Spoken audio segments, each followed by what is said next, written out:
Ladies, hey, congratulations for Mayday. Thank you. Thank you. Saw this wonderful film straight out of Sundance Film Festival. So I am so glad to actually got a chance to speak to you all about this film. Oh, happy to be here.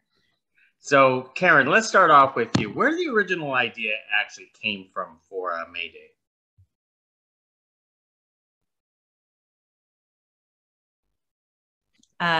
But I do think my learning about the Greek sirens when I was in high school was something that lit up my imagination for my entire life, about these half bird, half women creatures that were on islands luring men to their deaths with their sweet songs that were irresistible.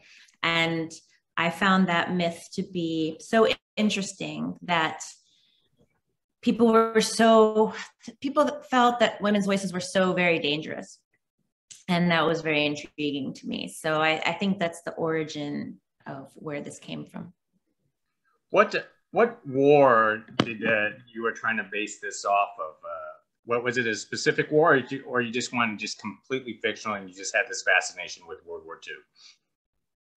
The reason that I didn't set out to make it World War II, but it definitely veered in that direction in its look, because in World War II, when you look at pictures of women, all the men went to war and women took on men's roles quite a lot. And a lot of women went to war as well. So there were women aviators in many countries. There were women mechanics all of a sudden. So if you look historically at that war and others, but this one really was striking, the women took on men's roles in a very interesting way when it came to machinery.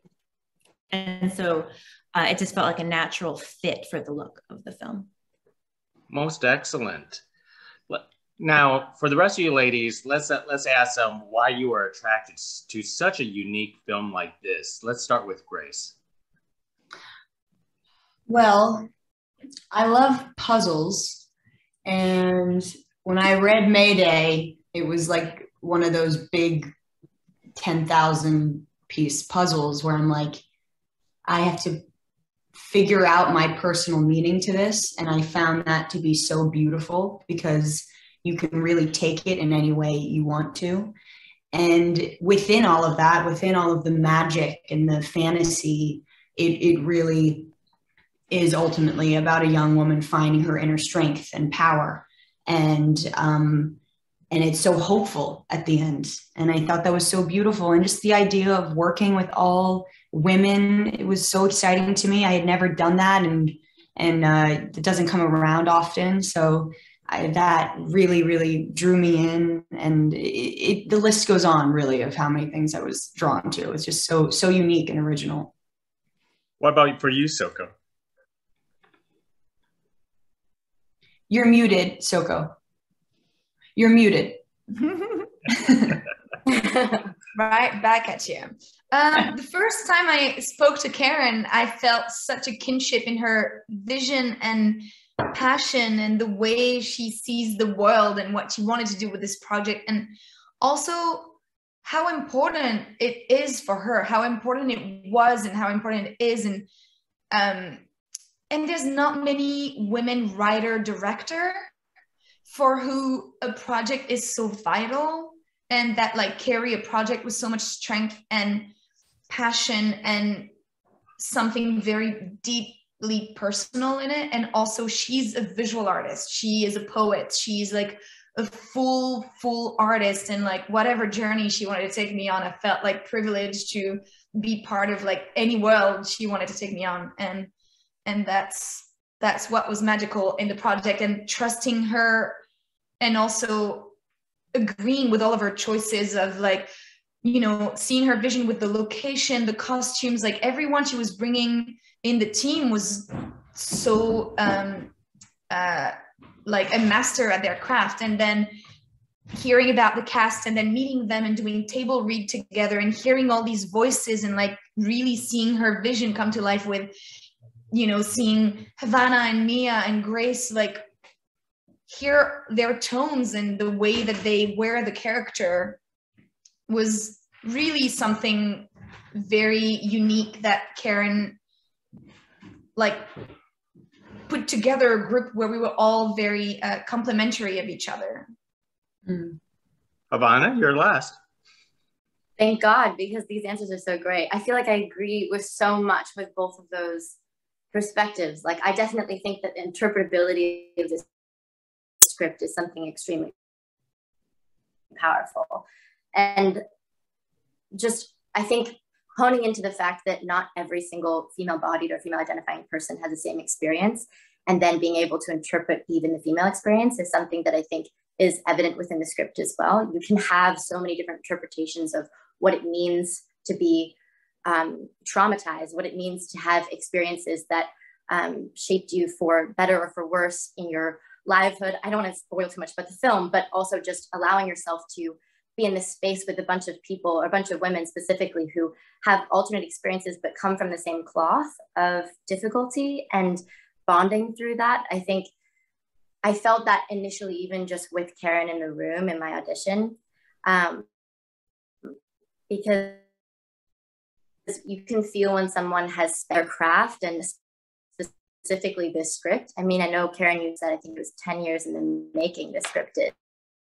And you can feel that when you read something. You can feel when so much experience and vulnerability, and also the stories of others that are leading into the work. I also think, just on that idea of how interdisciplinary this piece is, I came from a background of more multimedia arts, and I had barely acted prior to this film. And I think just reading the script and seeing the way that Karen's other work also was so sort of incorporating in sort of this intermedia space, I felt very much kindred with that. And I felt like Karen was, you know, someone to be 100% trusted with her vision and her expertise, and exactly what Soko said in terms of the journey she wanted to take us on. I think everyone on set had that same feeling of just wanting to be sort of on Karen's boat wherever it was going to sail. So terrific.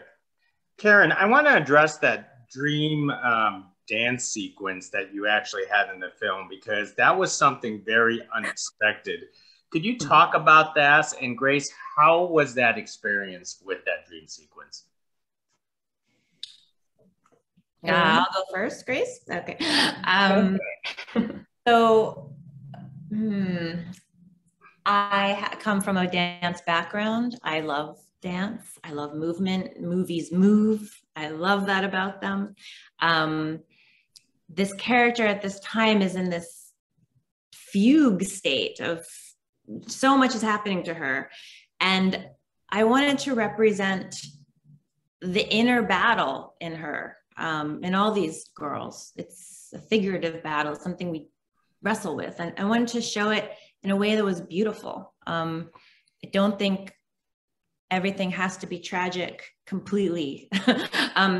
The battles we fight with inside ourselves can be joyful and joyous, and dances like that. And it's not such a stretch to me, synchronized dancing and the military. If you watch the military doing their drills, they are synchronized movers. So it kind of worked beautifully to get these soldiers into line to dance with Grace.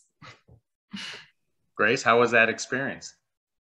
I mean, just for all the reasons Karen is saying, it felt so raw in that way. And I thought it was such a beautiful way to get that point across, that inner battle within somebody. And it is such a pivotal moment in the story when Anna is kind of becoming aware of her power, and she's never felt that before. And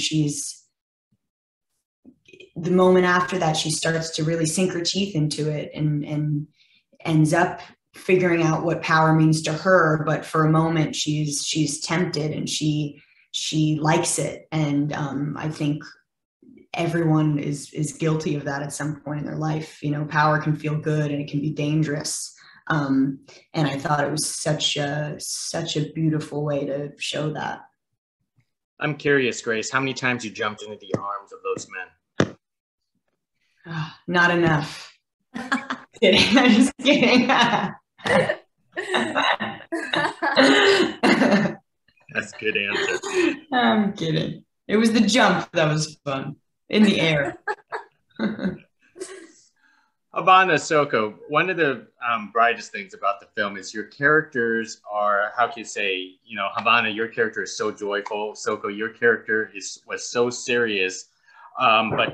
But your two characters maintain like this friendship, you know, throughout the entire film. Can you talk about that chemistry that you two actually made?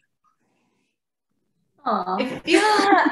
I feel like first of all, Havana and I were sharing a trailer. So we were in very close proximity, which is about as small as the submarine would have been. So that made us, you know each other really well. My son was also in the trailer, so it was breastfeeding a lot. And we got to share a lot of private, very vulnerable moments. In terms of character, I feel like Gert is like a badass, like, doesn't fear anything, complete fearless warrior goddess, until it comes to like protecting her tribe, protecting her friends, like that commitment to sisterhood. And then she would do anything for them. And that's where her vulnerability, and like, it's like she looks all buff on the outside, but when you scratch the surface, just a little bit, she's just like a little rope with all the horrible things that happened to her, and created this carapace and toughness and seriousness, but like inside of it is a little broken girl who just wants to connect with her friends and wants to protect them, and has found safety in her community, and this is where she thrives, and this is all she knows, and this is all she has. And Havana is her most pride and special treasure that she cherishes and she has to protect, and she would do anything for her. Yeah, I feel like, I mean, Soko, correct me if you feel like this is off, but I feel like Bee and Gert sort of exist in this beautiful yin yang, and they really sort of complement each other in how they specifically have learned to cope. I feel like if Gert has that sort of exterior shell with that softness inside, Bee is sort of the polar opposite of that. You know, she is somebody who is pure mush, pure babyhood, pure joy, and then inside she's actually a tough little cookie who gets shit done. And I think that sort of dynamic between them is something that marks the film, specifically in terms of the way that people process and cope their trauma, in my sort of reading of it. And I think that, you know, Gert/Soko and I definitely had so much of those intimate moments in that trailer, but I think also I felt so protected by Soko throughout the entirety of the film, and just really felt as though we sort of had this dynamic that allowed her to be a guide in some capacity for me, and I have so much gratitude for that. And then on top of that, I feel like, you know, I was spending all of this time with Soko's baby, and for me that was even fodder for character. You know, I was able to spend like 12 hours a day with a literal baby, and then be able to sort of exhibit some of those character traits on set in the character, and sort of channel this adorable child who I got the pleasure of spending all this time with. So I think that there was a beautiful symbiosis between not only Soko and I, but also really the entire cast, and the way that we all sort of balanced each other out, and were able to sort of build these beautiful bonds even outside of the script, but that really sort of parlayed into the work that we were doing, which was something that I think, you know, you hope for desperately every time you go into a project. And so it's a really lucky experience. Great. Well, let me wrap it up with one more question. The character I want to talk to the most about is the submarine. Do you ladies miss that submarine set? With everything. So much. Which, Karen, do you want to tell the part? I guess I'll tell the tale. The sad tale is that as soon as we shot out that set, a couple days later, we were in a studio shooting the interior, which was separate. And we got word that these crazy Croatian winds came in and blew it to smithereens with a matter of moments. So it exploded. And it was taken back to the sea from which she came. And we were so lucky. We had done all the work that we needed to do on that set. And yeah, Croatian winds. Just like the Mayday world, the submarine vanished. It was destroyed. Yeah, it was very cosmically aligned with what we were doing. So the whole movie was in so weirdly at every single way. Yeah.